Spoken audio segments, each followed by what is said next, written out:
Monde numérique. On est vraiment la plateforme de référence, c'est-à-dire que quand vous avez un DeepSeek qui va lancer un modèle, ils le font sur Hugging Face. Quand vous avez un Mistral qui va lancer un modèle, ils le font sur Hugging Face. Donc on a la chance d'avoir cette position très centrale.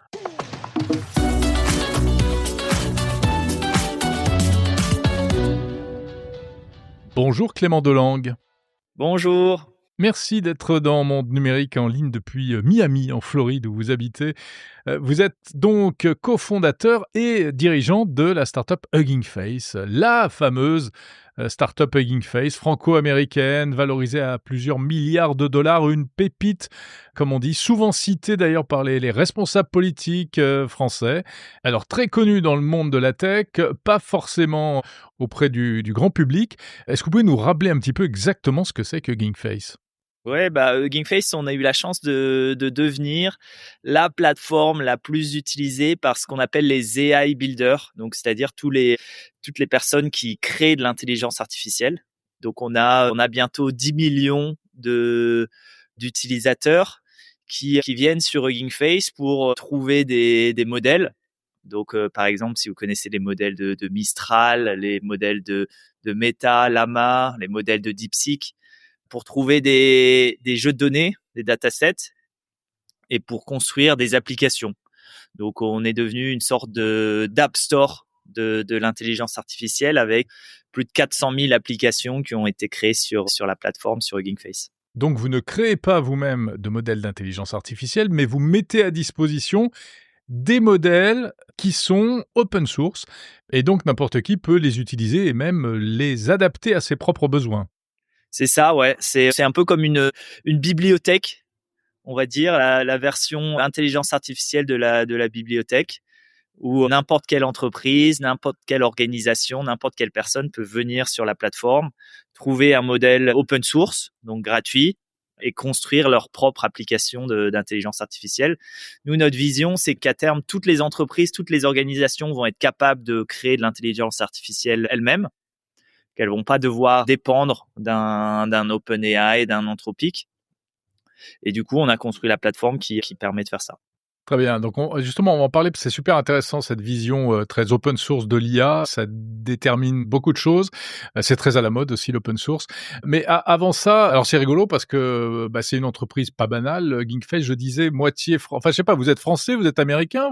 On se définit comme franco-américain, même plus largement international, parce que notre communauté, elle est partout dans le monde.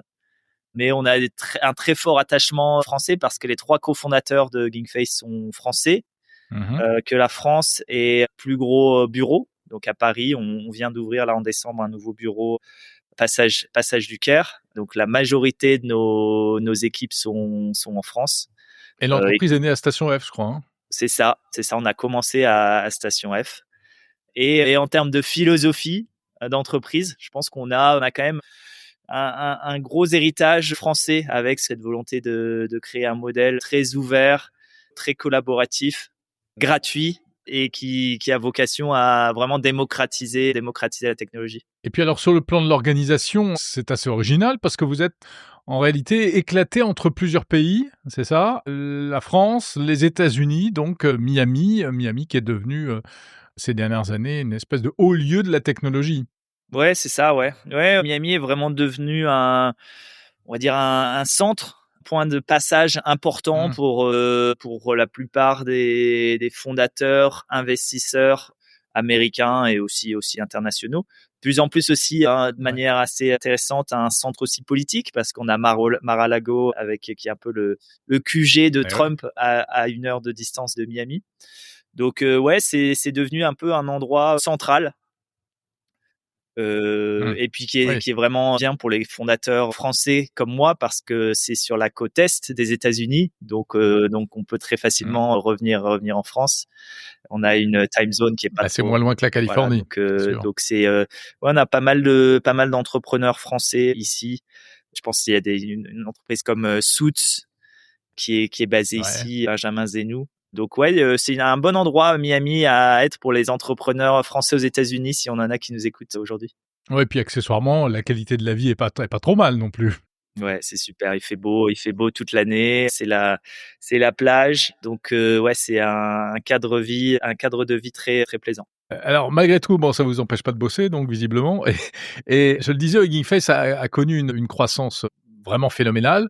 Vous en êtes où aujourd'hui? Vous vous situez comment? Vous faites partie des poids lourds vraiment de la tech en matière d'IA?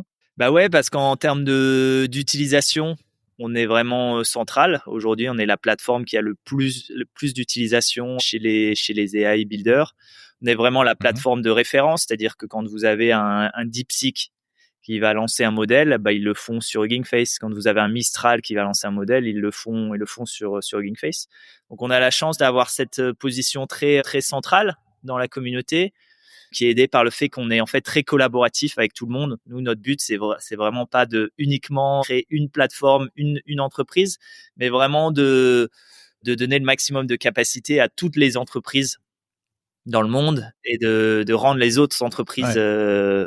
successful et de les faire marcher. Donc, ouais. Clément, qui sont vos utilisateurs, vos clients en fait? C'est quoi? C'est des particuliers, des entreprises, des Bah, du coup, ces 10 millions, c'est vraiment des chercheurs en intelligence artificielle, ouais. ce qu'on appelle les ML engineers, des ingénieurs en intelligence artificielle, jusqu'à des ingénieurs en informatique plus classiques. Donc ça, c'est nos utilisateurs. Et du coup, ceux qui nous payent, nos consommateurs, c'est les entreprises qui emploient ces AI builders. Donc aujourd'hui, on a plus de 5000 clients du coup, qui nous payent Mmh. sur un modèle assez classique qu'on appelle freemium, c'est-à-dire que l'essentiel de la plateforme gratuite est open source et on a une petite partie qui est payante, notamment quand c'est des grosses entreprises qui l'utilisent. Quand vous avez un Google, un Amazon, un Nvidia, un IBM qui nous utilisent, ben, ils deviennent payants. Et c'est cette partie payante qui sponsorise en quelque sorte la partie open source et gratuite. On a la Mmh. chance d'être profitable aujourd'hui, ce qui est très Bravo. rare pour les startups dans l'intelligence Ouais. artificielle. Souvent, c'est plutôt l'inverse, c'est-à-dire qu'elles dépensent énormément d'argent, elles perdent énormément d'argent. Nous, c'est l'inverse. On a pris une approche un peu différente Mmh. sur cet aspect-là. C'est la start-up, bon père de famille quoi. Ouais, Vous en quelque vous sorte, gagnez de l'argent avant de le dépenser. en quelque sorte, ouais. Ouais, En fait, on pense heu, que comme on est une plateforme pour la communauté, on a envie d'être vraiment là sur le long terme et de fournir vraiment une sécurité à nos utilisateurs qui se disent pas, bah, demain, Hugging Face va fermer. Et du mmh coup, on mh. prend une approche un peu plus long terme où on se dit, voilà, comment on construit une plateforme comme ça sur les 10 prochaines années. Et vous leur offrez, alors les modèles, les datasets qui servent à entraîner les modèles, donc les données et également du stockage. Il y a du, Ouais, du espace stockage de et puis calcul, stockage et de l'infra, voilà. voilà, du Ouais. stockage et puis de l'infrastructure pour vraiment faire ce qu'on appelle l'inférence et Mmh. l'entraînement des modèles d'intelligence artificielle. Et si je suis, un utilisateur, par exemple, donc je vais aller faire mon marché, choisir tel ou tel modèle et dans ce cas-là, je fais quoi? Je le télécharge et je vais le faire fonctionner chez moi sur mon infrastructure ou ça reste chez vous et je vais bénéficier de Comme vos tu veux, comme tu veux. Nous, ouais, en fait, ce OK, qu'on fournit, c'est vraiment une plateforme très, très adaptable en fonction de ton besoin et en fonction de ce que tu préfères. Tu peux même d'accord. aller plus loin, c'est-à-dire que, par exemple, si tu dis, pour le monde numérique, tu as besoin d'une application qui va t'enlever, le son externe pour t'aider, par exemple, à faire ton montage final de podcast. Bah, tu vas sur Hugging Face, sur l'App Store de Hugging Face et tu vas trouver une application directement qui va pouvoir te faire ça sans faire de code. Donc progressivement, un truc intéressant, c'est qu'on est devenu vraiment un App Store, même pour les gens qui ne développent pas eux-mêmes. Donc chez nous, ça D'accord. s'appelle Spaces. C'est notre App Store où vous avez plus de 400 000 applications qui permettent vraiment de faire tout et n'importe quoi, du traitement d'images, de vidéos, d'audio, des modèles, des démos de biologie, de chimie, qui vont vous permettre aussi de faire du chatbot, un peu comme ChatGPT. On a notre version qui s'appelle Hugging Chat, qui est une version ouverte de ChatGPT. Donc, on est vraiment devenu progressivement une plateforme assez généraliste pour toutes sortes d'utilisateurs. Ouais, donc il y a vraiment une partie qui est destinée aux professionnels de l'IA, des entreprises ou des professionnels qui sont capables eux-mêmes de mettre en place des outils, les entraîner et cetera et puis, une partie beaucoup plus accessible en fait, c'est quasiment du grand public, non? Je vois, il y a générateur de podcast Kokoro, usine de bande dessinée par intelligence artificielle, et cetera, et cetera. Ouais. Bah ouais, parce qu'en fait, on a tellement de gens qui construisent de l'intelligence artificielle qui ensuite passent par notre plateforme pour distribuer ça en public. Ouais. Alors c'est ça vraiment qui fait votre particularité. Donc vous avez beaucoup grossi, vous avez fait beaucoup d'acquisitions aussi, hein, des entreprises d'autres boîtes et puis vous innovez. Récemment, tu as annoncé sur X que vous aviez lancé un truc, alors il faut expliquer ce que c'est parce que je sais pas du tout. Donc un manuel de jeu à très grande échelle, enfin en anglais c'est Ultra Scale Playbook. Ouais. C'est quoi ça? C'est en fait un manuel qui va permettre à n'importe quelle entreprise, n'importe quelle organisation d'entraîner leur propre modèle comme le fait un Mistral, par exemple. OK. Donc vous êtes par exemple une banque, vous êtes un média, toutes sortes d'entreprises et vous vous dites bon un modèle généraliste comme Mistral c'est bien, mais j'ai un peu mes spécificités, j'ai mes contraintes, j'ai mon domaine qui est un peu spécifique. Bah, je vais entraîner mon propre modèle d'intelligence artificielle. Vous pouvez donc suivre ce manuel et faire ça vous-même sur vos propres données. Nous, à terme, ce qu'on pense, c'est que l'intelligence artificielle, ça va être comme le software, comme le logiciel. C'est-à-dire que n'importe qui, de la même manière que tous les développeurs et la plupart des entreprises écrivent leur propre code, leur propre logiciel, Mmh. bah, on pense que ça va être la même chose sur l'intelligence artificielle et que toutes les entreprises vont être capables d'entraîner leur propre modèle qui va leur permettre de fournir un service optimisé, customisé pour leurs propres utilisateurs. Donc c'est le contraire de ce qu'on voit aujourd'hui finalement, avec un ChatGPT qui est une solution, propriétaire, qui fonctionne sur des gros data centers qui ne sont pas au sein des entreprises qui les utilisent, qui sont des algos propriétaires, des solutions propriétaires et cetera. Ouais. Vous, vous êtes à l'antithèse de ce concept-là? Ouais, à l'antithèse. Alors, concept là, il est très. C'est plus une perception qu'une réalité, parce que déjà sur Hugging Face, on a un nouveau modèle jeu de données ou application créé toutes les 10 secondes. Ah Donc ouais. il y a plus de d'1,5 million de modèles qui ont été créés sur Hugging Face. Donc les entreprises déjà créent leur propre modèle et tout le monde ne dépend pas d'OpenAI. Donc c'est plus une perception qu'une réalité, mais on pense que ça Mmh. va s'intensifier dans les prochains mois, dans les prochaines années, où vraiment on aura toutes les entreprises qui vont créer leur propre intelligence artificielle en s'appuyant bien sûr sur des modèles open source parfois comme des Mistral, comme des Llama. Donc on comprend bien pourquoi effectivement tu es un avocat et un défenseur convaincu de l'open source. Et c'est vrai que c'est un discours qu'on entend de plus en plus, qui rentre en résonance avec les discours officiels. Mais on a l'impression que, et même à des échelles vraiment de pays, d'États, hein, aujourd'hui, l'open source, c'est quasiment là-dessus que l'Europe a officiellement l'intention de s'appuyer pour développer de l'IA. La Chine aussi, DeepSeek Ouais, est un modèle open source. ouais. C'est un peu l'open source, c'est un peu l'arme du challenger et ça l'a toujours été, ça l'a été dans le logiciel. Ouais. Heu, Est-ce que tu penses que ça va donc suivre le même chemin? C'est-à-dire vraiment, c'est Oui. ça qui va monter en puissance?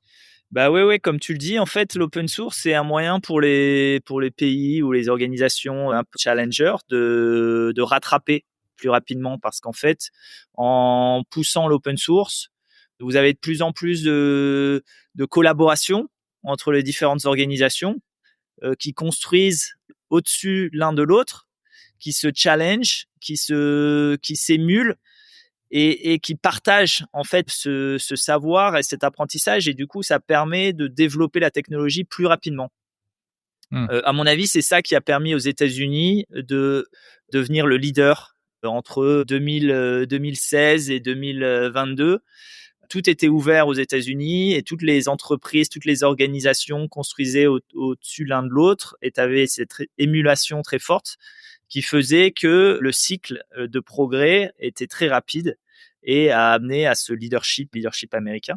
Donc, je pense que tous les autres pays devraient faire la même chose. La Chine l'a très bien compris puisque depuis 2-3 ans, c'est ce qu'ils font et ça leur permet de rattraper comme ce qu'on peut voir avec DeepSeek. Et aussi les entreprises, je pense, devraient faire la même chose. Les startups, les petites entreprises devraient s'appuyer là-dessus de plus en plus pour réussir à rattraper. Et au-delà de l'aspect un peu, on va dire, utilitaire de l'open source, moi, ce que je trouve intéressant et important, c'est l'aspect aussi éthique. Parce qu'en Mmh. fait, l'intelligence artificielle est une technologie d'infrastructure fondamentale qui, si elle est contrôlée par quelques acteurs, à mon avis, peut être très, très dangereuse.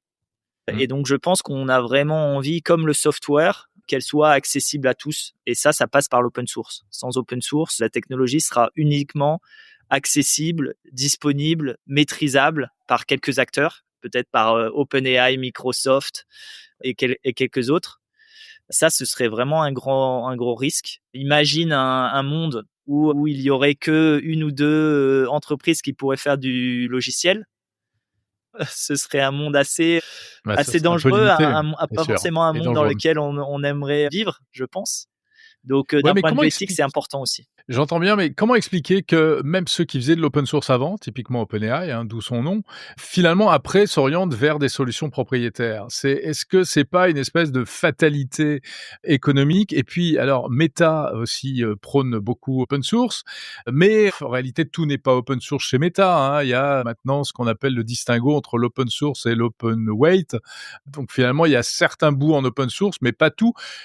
Les entreprises qui innovent sont obligées quand même, est-ce qu'elles sont pas obligées à un moment de garder un peu leurs petits secrets comme ça? Ouais, c'est un gradient, en fait. C'est pas open source ou pas open source. Je pense que ça navigue un peu d'un extrême à l'autre.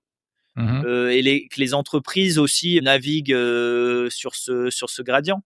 D'ailleurs, on voit qu'OpenAI en ce moment est en train de réfléchir à peut-être revenir à un modèle plus open source. Je pense que Sam Altman, il y a quelques semaines, a dit qu'il se sentait du mauvais côté de l'histoire en étant moins open source qu'avant. Donc, on voit aussi que les entreprises naviguent sur ce gradient. Je pense qu'il faut, voilà, il faut essayer de pousser, de se diriger de plus en plus vers plus d'ouverture, plus de transparence, en se disant que voilà, ce sera jamais 100% transparent, 100% ouvert, mais plus Mmh. on peut pousser dans cette direction, le mieux c'est, je pense. Je vais te poser une question naïve. On sait que l'intelligence artificielle est aussi de plus en plus utilisée par les cybercriminels. Ouais. Est-ce que finalement l'open source n'encourage pas ce phénomène? Non, Ne parce leur qu'en donne fait, pas plus de facilité? ouais, alors ce qu'on voit un peu quand on fait de la recherche sur le domaine, c'est que ces risques-là sont pas forcément plus présents par l'open source que par des systèmes comme ChatGPT. En Mmh. fait, c'est plus facile pour un cybercriminel d'utiliser ChatGPT que d'aller utiliser l'open source, qui demande des capacités techniques particulières pour l'utiliser. Malgré les bridages quand même de ChatGPT Mal- qui essayent de limiter la casse, donc on peut pas tout faire et tout de ChatGPT en matière de Malgré cybercriminalité. les bridages, parce qu'en fait, vous avez des systèmes comme ce qu'on appelle du jailbreak d'API qui vous permet en fait de bypasser les limitations qui sont mises par OpenAI. Ils ont Ouais, de aujourd'hui un volume. violenter un peu de violer un peu ChatGPT, quoi. Voilà, Ouais. vous avez un volume tellement énorme aujourd'hui sur ChatGPT, malgré les systèmes mis en place, c'est toujours possible de passer outre. Donc ça, c'est des risques qui sont pas forcément spécialement présents pour l'open source, mais qui sont présents sur toute l'intelligence artificielle. Et en fait, l'open source permet aux policiers, aux gendarmes qui sont censés limiter ces cas, bah, en fait, de mieux comprendre et Mmh. eux-mêmes d'être capables de limiter ces risques-là. Oui, parce Ils qu'ils peuvent permettent de mettre créer plus de le nez dans transparence. Donc, en fait, on voit que c'est possible de faire ça et du coup, on est capable de mettre en place des régulations, des limitations, des lois qui rendent ça illégal. Voilà, ce qui est illégal en faisant du software, en faisant du logiciel est illégal en faisant de l'intelligence artificielle. Et c'est pas forcément en enlevant la possibilité de le faire qu'on contrôle ça, mais c'est en mettant des lois. Voilà. Par exemple, aujourd'hui, tout le monde peut utiliser un couteau et on se dit pas on va empêcher les gens d'avoir un couteau, mais ce qu'on fait, c'est qu'on met des lois qui permettent de dire que si on utilise un couteau d'une mauvaise manière, et ben là, on mmh. va avoir des problèmes. Donc, c'est un peu la même chose sur l'intelligence artificielle où en fait, il faut mettre en place les lois, adapter les lois quand c'est nécessaire pour que cette technologie, comme le logiciel, ne soit pas utilisée pour de mauvaises raisons et dans des mauvais cas d'usage. Et alors, qu'est-ce que tu penses des efforts de réglementation, et notamment en Europe, qui sont c'est différent des États-Unis, surtout en ce moment, où les États-Unis prônent la déréglementation, alors que nous, l'AI Act vient d'entrer en vigueur, et donc c'est de la réglementation pour l'IA. Et toi, en tant que Français, en plus vivant aux États-Unis et faisant de l'IA, comment tu vois ça? Ouais, alors aux États-Unis, il y a beaucoup de diabolisation de l'AI Act. Moi, je suis pas forcément aligné avec. De ce que nous, on a beaucoup interagi avec les autorités européennes là-dessus, et on pense que c'est une régulation qui est plutôt modérée, plutôt utile, et qui va pas créer des problèmes énormes. Ça crée pas trop de freins pour les nouveaux entrants, les jeunes startups, et cetera? Non, non, non, parce que c'est assez focalisé sur les cas d'usage finaux. Donc nous, on n'est pas vent debout contre les AI Act en Europe. D'accord. Hem, Après, c'est un truc qui est important à continuer à garder en tête, je pense, en Europe, c'est qu'on a envie que tout le monde puisse bénéficier de l'intelligence artificielle et des outils d'intelligence artificielle. Donc parfois, quand je vois des outils comme ChatGPT qui ont certaines fonctionnalités qui peuvent pas être lancées en Europe, Eh oui. je trouve que c'est dommage. Donc, faut faire attention à pas créer un cadre qui empêche les Européens de bénéficier de l'intelligence artificielle. Mais je pense que ça va plutôt dans le bon sens. Je pense que ce qui a été annoncé pendant l'AI Summit, AI Action Summit, là, il y a Mmh. la semaine dernière ou il y a 2 semaines, avec pas mal Oui, d'investissements début sur février. l'intelligence artificielle vont dans le bon sens. Donc, je suis assez positif et assez enthousiaste sur la place que peut avoir l'Europe et la France dans ce nouveau cycle technologique d'intelligence artificielle. Ouais, tu penses qu'on a les moyens aujourd'hui de faire face, en tout cas de rattraper le retard qu'on semble avoir pris, Ouais, parce aujourd'hui? qu'en fait, on a vraiment de très bons chercheurs en intelligence artificielle. On a un très bon support pour l'innovation, assez fondamentale, avec la BPI, avec la JEI, avec le crédit impôt recherche. Et on a un tissu de start-up qui est dans l'intelligence artificielle, qui est vraiment en train de se développer. On a parfois tendance à ne parler que de Mistral en France, notamment les C'est politiques vrai. et les médias, ce qui est très bien. Et de Hugging Face aussi.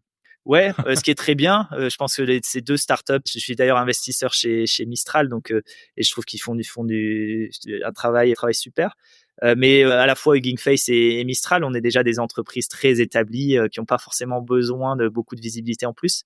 Alors qu'il y a des dizaines, des centaines d'autres startups d'intelligence artificielle en France qui sont en train de se développer et qui cartonnent.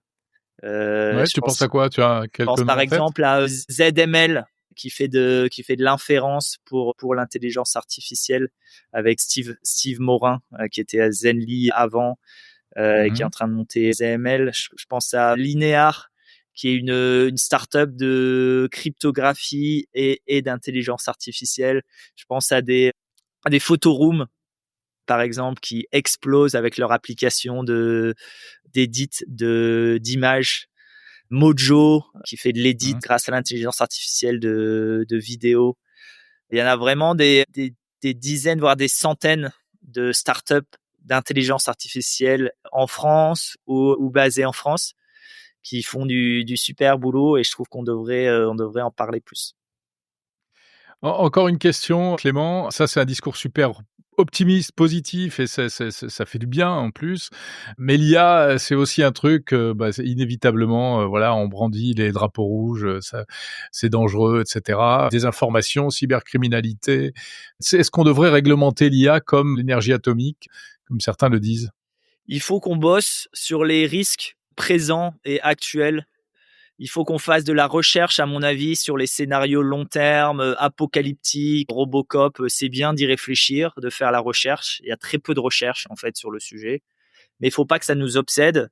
Je pense que ce qui est important, c'est de travailler sur les risques actuels. Par exemple, les besoins énergétiques de l'intelligence artificielle. Mmh. C'est un sujet qui se pose aujourd'hui.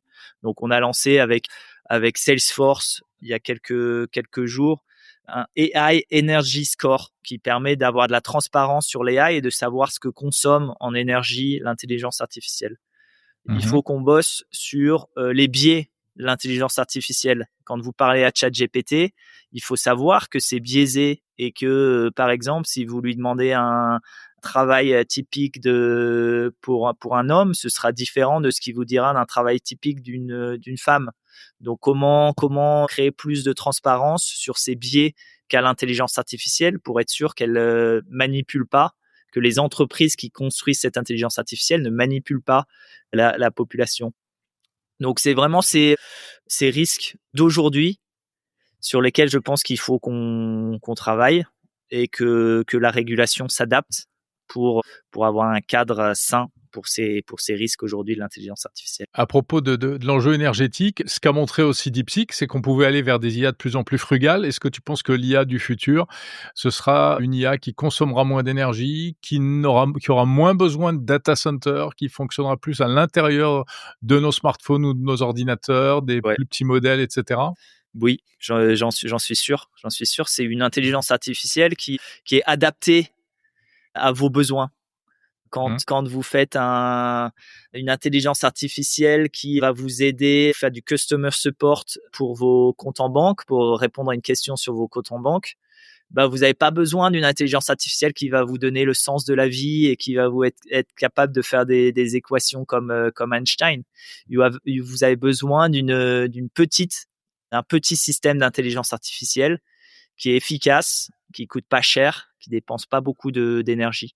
Et donc, c'est pour ça que nous, on essaye de pousser ce modèle où tout le monde peut créer son intelligence artificielle parce que ça va permettre de les rendre plus spécialisées, plus petites, plus efficaces, au lieu de tous utiliser des énormes systèmes qui consomment énormément d'énergie, qui sont très, très chers.